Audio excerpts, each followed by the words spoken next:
प्रिय विद्यार्थियों, आज हम कार्ल मार्क्स के द्वंद्वात्मक भौतिकवाद संबंधी सिद्धांत को समझने का प्रयास करेंगे। मार्क्स ने द्वंद्ववादी विचारों को हीगल से ग्रहण किया और हीगल के विचारों को समझकर उसने यह पाया कि हीगल के विचार से वे पूरी तरह सहमत नहीं थे।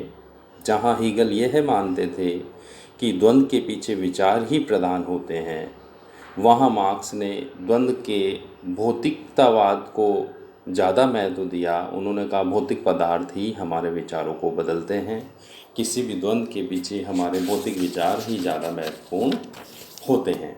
तो इस तरीके से द्वंद्व की प्रेरणा हालांकि हीगल से उन्होंने ली, मगर हीगल से वह पूरी तरह सहमत नहीं होकर हीगल के विचारों को उन्होंने स्वीकार तो किया द्वंद्व के, मगर उन्होंने उसमें भौतिक पदार्थों को ज़्यादा महत्व दिया। कार्ल मार्क्स ये मानते हैं कि प्रत्येक वस्तु में, प्रत्येक युग में या जो भी चीज़ें संसार में हैं, उनकी तीन अवस्थाएं होती है: वाद, प्रतिवाद और संवाद। वह ये मानते हैं कि प्रारंभ में, प्रत्येक युग में, प्रत्येक व्यवस्था में वाद वाली स्थिति होती है, यानी कि उसमें किसी भी तरह का अंतर्विरोध देखने को नहीं मिलता, मगर धीरे धीरे उस अवस्था में ही एक अंतर्विरोध उत्पन्न होने लगता है और वह अंतर्विरोध प्रतिवाद के रूप में सामने आता है। यानी दो अलग अलग हित वाले समूह या दो विपरीत हितों वाले समूह उसमें धीरे धीरे हमें स्पष्ट दिखाई देने लगते हैं, और यह स्थिति उत्पन्न होने के बाद उनमें संघर्ष उत्पन्न होता है। यानी वाद वाली स्थिति में सब कुछ सही होता है, किसी तरह का संघर्ष नहीं होता, मगर प्रतिवाद वाली स्थिति में हमें देखते हैं कि अंतर्विरोध जब व्यवस्था में उत्पन्न हो जाता है तो आपस में हमें संघर्ष की स्थितियां देखने को मिलती है। उस स्थिति को हम कहते हैं प्रतिवाद। प्रतिवाद उत्पन्न होने के बाद जब संघर्ष होता है या क्रांति होती है, तो उसके बाद एक नई व्यवस्था उत्पन्न होती है जिसे संवाद कहते हैं।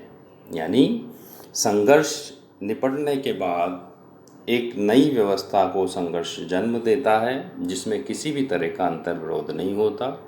ये संवाद ही थोड़े टाइम बाद पुनः वाद में बदलता है और फिर उस नए युग में, उस नई व्यवस्था में दोबारा से प्रतिवाद उत्पन्न होता है, दोबारा से अंतर्विरोध होता है और फिर संघर्ष होता है और फिर संवाद।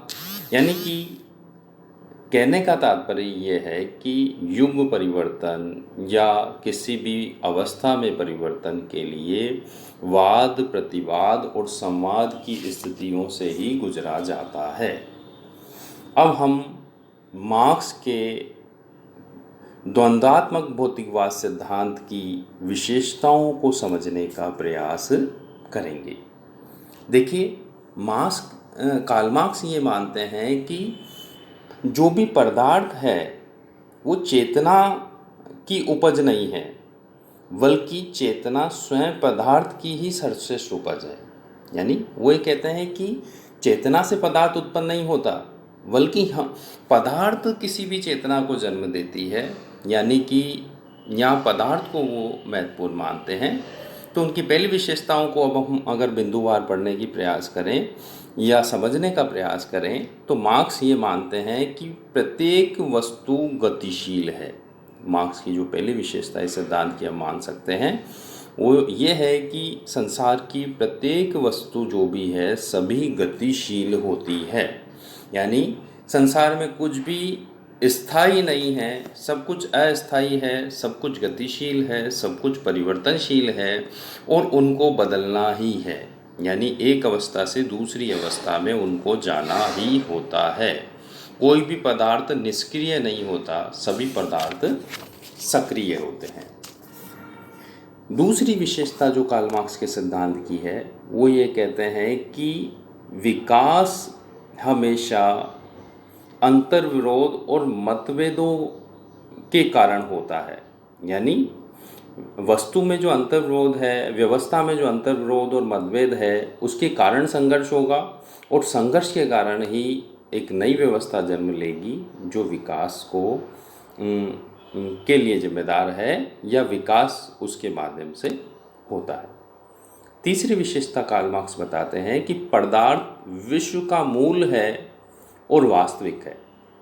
जैसे मैंने आपको शुरू में कहा कि हीगल ने कहा था कि हमारे विचार मूल होते हैं, विचार ही मूल आधार है किसी भी चीज़ का। उसके विपरीत कार्ल मार्क्स कहते हैं कि पदार्थ ही मूल होता है, विचार मूल नहीं होता है। तो इस तरीके से कार्ल मार्क्स ने हमेशा पदार्थ को ज़्यादा महत्व दिया। अगली विशेषता कार्ल मार्क्स से कहते हैं कि विश्व का विकास संघर्ष की प्रक्रिया के द्वारा होता है। यानी यदि संघर्ष नहीं हो तो विश्व का विकास भी नहीं हो और हम आगे नहीं बढ़ पाएंगे।